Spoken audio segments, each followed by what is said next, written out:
AP Lit. I'm gonna tell you about a book I read over the break. So this is The Outsiders by S.E. Hinton. I'm pretty much just gonna dive right into it because I have a lot to say and not a lot of time to say it. So let me begin. I'm just gonna kind of go chronologically through the book and tell you guys what the most important parts are. I'm just trying to show you which techniques the author uses over and over again and why she uses that. I'm just gonna point this out before I say anything else. I can't go too in-depth with every one of these things because I have to get through so much, but here's the brief part of it. She uses a lot of repetition. It's probably because she was younger when she wrote this. She was in high school, I believe. There's a lot of repetition during all the fight scenes. She uses the same diction or the wording. It's all like very similar tension buildup and setup of events. First off, there's the walking alone, then the blue Mustang of the Sox shows up, gets jumped, and then we get into the details of what happened during that scene. First thing I noticed was that all of the gang members, when they were being described by Ponyboy, they all have very light eyes except for one character whose name is Johnny.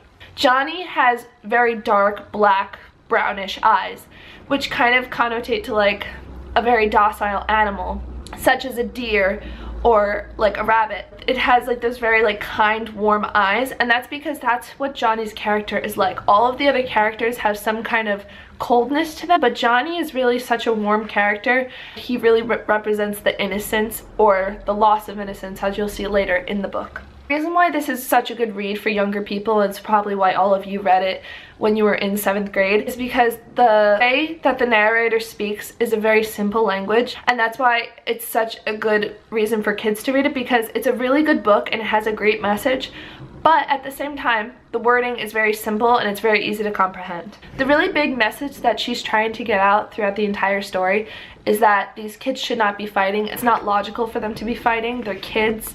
That's the point that she really tries to get across multiple times.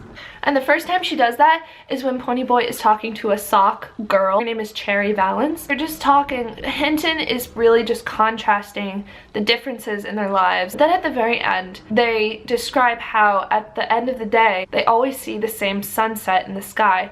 And what Hinton is trying to get at there is that no matter how different they are, they're still people, they're still the same species, and there really shouldn't be that much of a difference between them that's causing them to fight.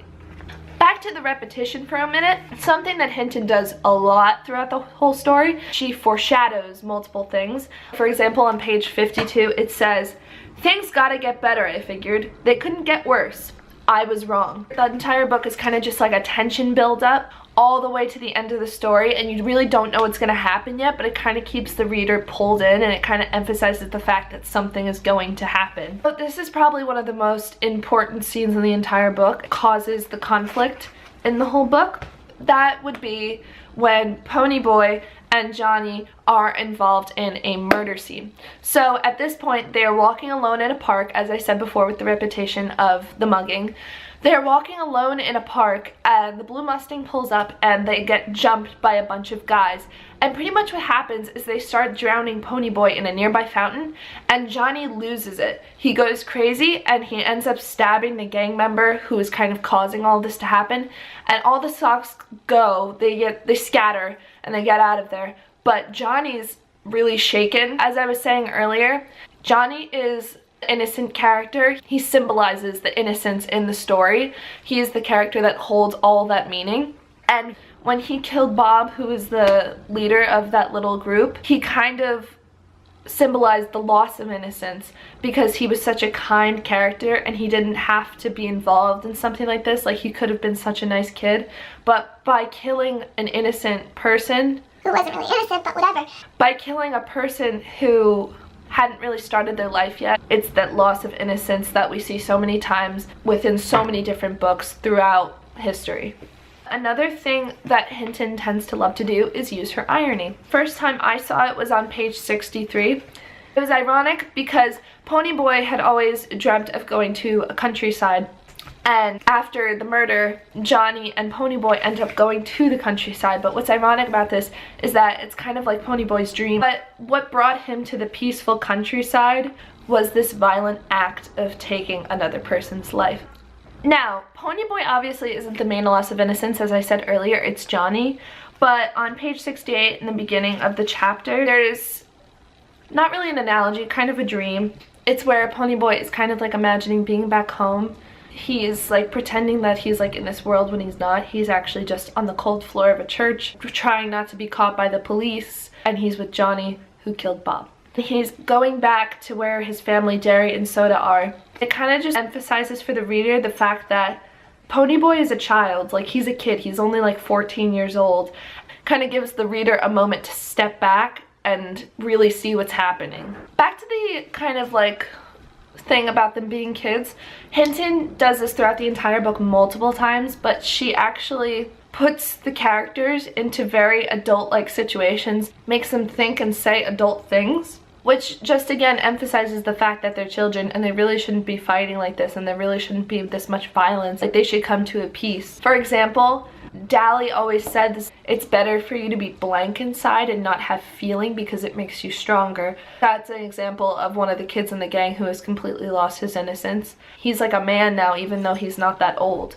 Loss of innocence in the story, but Hinton ends up making this very literal at the end. There's an incident at the church house, but what ends up happening is Johnny actually died, and it's just a more literal way of showing, even if you didn't see it before, that there is a loss of innocence, except this time the loss is literal because it is the loss of Johnny, and Johnny is the innocence in the book. And it's kind of the first time that the gang realizes that their actions have consequences and that they can't keep behaving like this. It's something they have to move on from, because what's going to keep happening are people are just going to continue to get hurt. And it kind of leaves it up to the reader to ask, like, was it all worth it? Like, was every action that happened, was every act of violence that happened worth it? Getting more towards the end of the book, but on 142, there's another bit of irony that, like I said, it's repeated throughout the entire book. Only a small amount of techniques that the author seems to use, and she just repeats them throughout the whole book. And the irony in this part is, I'll quote, "That's stupid," I thought swiftly. "They've come both here to fight, and they're both supposed to be smarter than that. What difference does the side make?" But even though these kids are supposed to be the ones who are smarter than that, they're still fighting. So it's kind of ironic. They're the only two that aren't supposed to be fighting, and they know this, but they're the first ones that are fighting. So there's the irony. Another loss of innocence in the story towards the end is the fact that Ponyboy is kind of very screwed up from Johnny's death.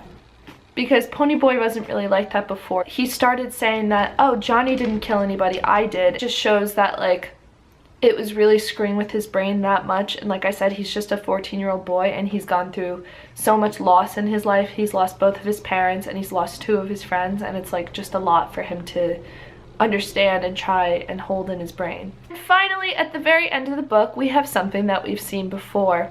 We saw it in the beginning and at the end of Allende's novel, and that is the fact that she copied the first line and used it as the last line.